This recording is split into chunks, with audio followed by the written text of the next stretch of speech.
دوستو، میرا نام مہران وزیر ہے۔ میں آپ کو ایک چھوٹا سا واقعہ سناتا ہوں جو پرسوں میرے سامنے واقع ہوا۔ میں ایک جگہ پہ گیا، یعنی نان لینے کے لیے گیا تندور پہ۔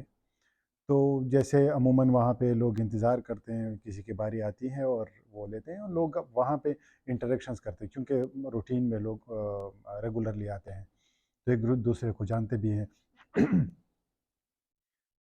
ایسا ہوا کہ ایک بزرگ تقریباً 70 سال کے آس پاس وہ بیٹھے ہوئے تھے، تو اتنے میں جو ساتھ والی مسجد ہے جس میں مدرسہ بھی ہے، اس کے قاری صاحب وہاں سے گزر رہے تھے۔ تو جو بزرگ تھے وہ احتراماً کھڑے ہوئے ان کے لیے، اور بڑے ادب سے ان سے ہاتھ ملایا اور بات چیت ہوئی۔ تو انہوں نے کہا کہ قاری صاحب، میں چاہتا ہوں، میرا نواسی کی چھٹی ہے اسکول سے، چھٹیاں ہیں، تو کیوں نہ میں اس کو مدرسے میں چاہتا ہوں کہ مدرسے میں آئے اور وہاں پہ ناظرہ پڑھے، قرآن پڑھے۔ تو قاری صاحب نے بڑے مختصر الفاظ میں کہا کہ ہاں بس ٹھیک ہے، لیکن وقت ایک مختصر ہونا چاہیے، مخصوص ہونا چاہیے۔ تو قاری صاحب چل دیے، وہ بیٹھے۔ تو ایک جوان وہاں پہ کھڑے تھے، نوجوان، تو وہ کہہ رہے تھے کہ وہ اپنے بزرگ سے کہہ رہے تھے کہ ناظرہ کی جو قرآن ہے وہ تو گھر میں بھی آپ پڑھا سکتے ہیں۔ میں نے کہا ہاں گھر میں پڑھا سکتا ہوں، لیکن وہ میں چاہتا ہوں کہ اس ماحول سے آشنا ہو جائے۔ تو ماحول کی جب بات ہوئی تو نوجوان نے کہا کہ ماحول سے ڈر نہیں لگتا آپ کو؟ تو وہ بزرگ نے کہا کہ نہیں، کیوں، ایسی کیسی بات ہے؟ اس نے کہا یہ جو سوشل میڈیا پہ یا میڈیا پہ جو مدرسے کے بارے میں خبریں چل رہی ہیں، جو ویڈیوز آ رہی ہیں، تو جس میں بچوں کے ساتھ زیادتی ہو رہی ہے، تو آپ کو ڈر نہیں لگتا؟ اس نے کہا ہاں یہ تو ہے۔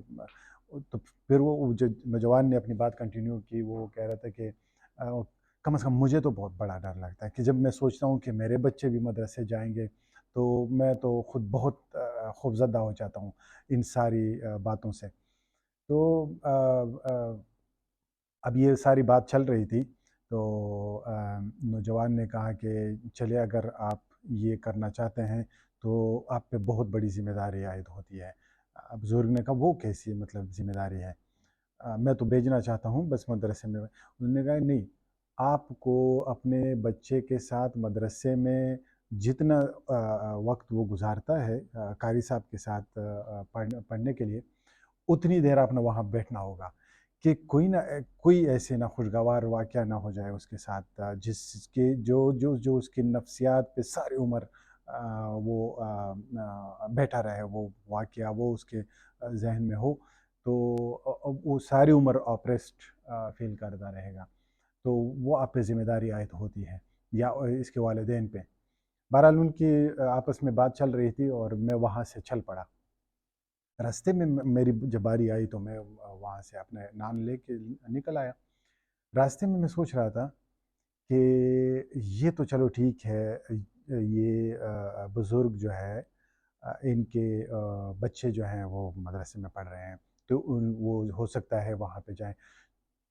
اگر ہر کسی پہ یہ ذمہ داری ہوتی ہے تو جو لوگ مدرسے میں رہ رہے ہیں، ہاسٹل میں، مدرسے میں، ان کا کیا ہوگا؟ ان کے والدین کے ساتھ انٹریکشن، کیونکہ ان کے موبائل فون بھی بند کر دیے جاتے ہیں، والدین کے ساتھ انٹریکشن تو پھر مہینوں مہینوں سالوں بعد ہوتی ہے، تو ان کا کیا ہوگا؟ تو جیسے نوجوان نے کہا کہ میں خوفزدہ ہوں، تو میں بھی تھوڑی دیر کے لیے خوفزدہ ہو گیا۔